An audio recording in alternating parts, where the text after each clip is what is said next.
Wakil Ketua Komisi 10 DPR RI Abdul Fikri Fakih mendesak supaya klaster pendidikan dicabut seluruhnya dari substansi Omnibus Law Rancangan Undang-Undang Cipta Lapangan Kerja atau RUU Cipta Kerja JPNN-KOM. Fikri menegaskan semua substansi terkait pendidikan termasuk yang mengubah Undang-Undang Sisdiknas, Undang-Undang Pendidikan Tinggi, Undang-Undang Guru dan Dosen, dan Undang-Undang Pendidikan Kedokteran harus dicabut karena sudah melenceng dari hakikat pendidikan dalam konstitusi kita, katanya Rabu kemarin. Fikri menduga adanya unsur pemaksaan pendidikan menjadi lebih liberal di dalam rancangan Undang-Undang Cipta Kerja dengan mengubah pasal-pasal di dalam undang-undang yang mengurusi pendidikan tersebut. Pendidikan adalah hak dasar yang dijamin konstitusi kita. Masa depan bangsa ini jangan dipertaruhkan hanya segelintir pasal dalam rancangan Undang-Undang Cipta Kerja, ucapnya.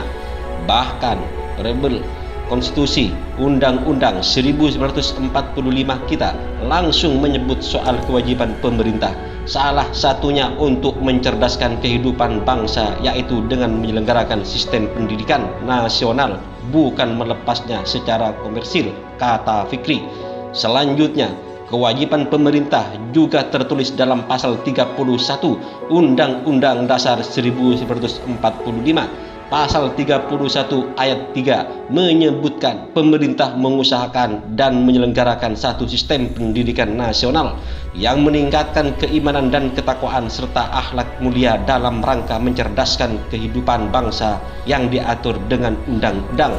Sementara pasal 31 ayat 5 Undang-Undang Dasar 1945 menyebutkan pemerintah memajukan ilmu pengetahuan dan teknologi dengan menunjang tinggi nilai-nilai agama dan persatuan bangsa untuk kemajuan peradaban serta kesejahteraan umat manusia.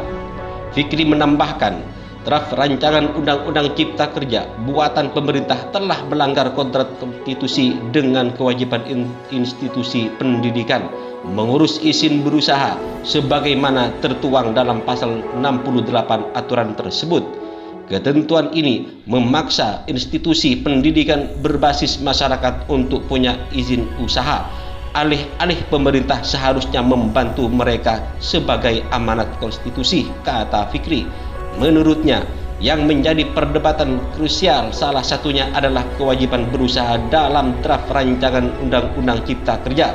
Pasal 68 ayat 5 terkait ketentuan pada pasal 62 Undang-Undang Nomor 20 Tahun 2003 tentang Sistem Pendidikan Nasional atau Sisdiknas yang diubah sehingga berbunyi penyelenggaraan satuan pendidikan formal dan non-formal yang diselenggarakan oleh masyarakat wajib memenuhi perizinan berusaha dari pemerintah pusat.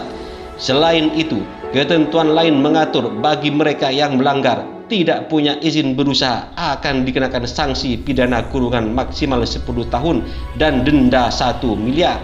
Pasal ini menebas esensi pemaksaan secara hukum, bahkan pesantren-pesantren, madrasah diniyah, serta pendidikan non-formal berbasis masyarakat lainnya harus punya izin usaha, kritik Fikri. Isu lain soal perombakan Undang-Undang Nomor 14 Tahun 2005 tentang guru dan dosen di dalam rancangan Undang-Undang Cipta Kerja.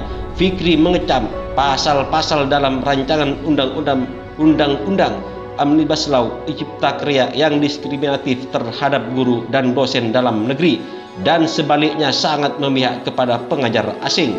Guru dan dosen lokal wajib sertifikasi sedangkan pengajar asing diberi karpet merah. Ini benar-benar rancangan undang-undang alien, kata Fikri. Dia juga mengkritik sikap pemerintah di dalam pembahasan legislasi yang tidak konsisten terkait revisi Undang-Undang Sisdiknas. Kita seharusnya konsisten pada kesepakatan awal bahwa revisi Undang-Undang Sisdiknas dibahas terpisah, ujar dia.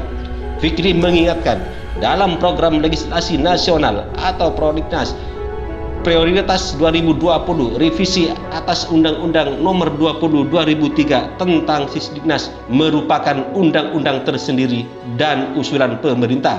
Keputusan ini disepakati oleh pemerintah sendiri yang dihadiri Menteri Hukum dan HAM dalam rapat dengan Badan Legislasi DPR saat penentuan Prolegnas Ibu Fikri.